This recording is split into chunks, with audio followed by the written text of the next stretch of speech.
అందరికీ నమస్కారం. యాక్చువల్గా నిన్న నాకు అవార్డు వచ్చిందని చెప్పి ఫస్ట్ మా బావ అనుదీప్ కాల్ చేశాడు. నాకు కాల్ చేస్తే నేను మజాక్ చేస్తున్నావా, నన్ను ట్రాల్ చేయడానికి చెప్తున్నావా అని చెప్పి నేను అన్నాను. బికాజ్ ఎందుకంటే ఒక పాయింట్ ఆఫ్ టైంలో నేను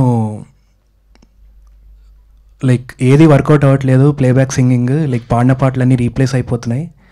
అండ్ చాలామంది నాకు చెప్పిన మాట ఏంటి అంటే, అరే నువ్వు బాగా పాడుతున్నావు కానీ నీకు టైం రావట్లేదు, ఇంకా టైం రాలేదు అని చెప్పి.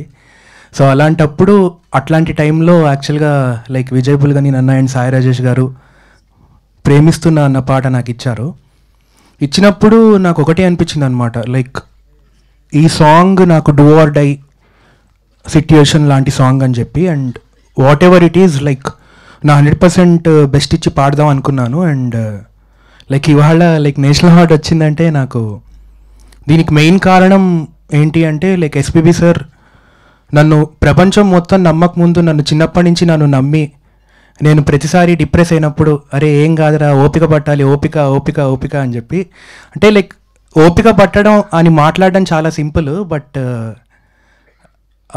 లైక్ అది అంటే లైక్ ఎలా చెప్పాలి అంటే, లైక్ దుబాయ్ సీను ఫిలింలో రవితేజ గారు ఆయన ఫ్లాష్ బ్యాక్ చెప్తుంటే సునీల్ గారు అంటారు కదా, అరే ఆపరా బాబాయ్ అని చెప్పి. సో అలాంటి సిట్యుయేషన్ ఉండిందనమాట నాకు కూడా లైక్ ఫ్లాష్ బ్యాక్లో. సో అట్లాంటి సిట్యుయేషన్ నుంచి ఇవాళ ఇక్కడ లైక్ నేషనల్ అవార్డ్ వచ్చింది అంటే I feel very very grateful. And thank you so much Rajesh garu for believing in me. And like నాతో ఈ పాట పాడించినందుకు I'm eternally grateful to you sir. And SKN garu thank you sir, thanks for accepting my voice. And yeah, that's all. Thank you so much అండి.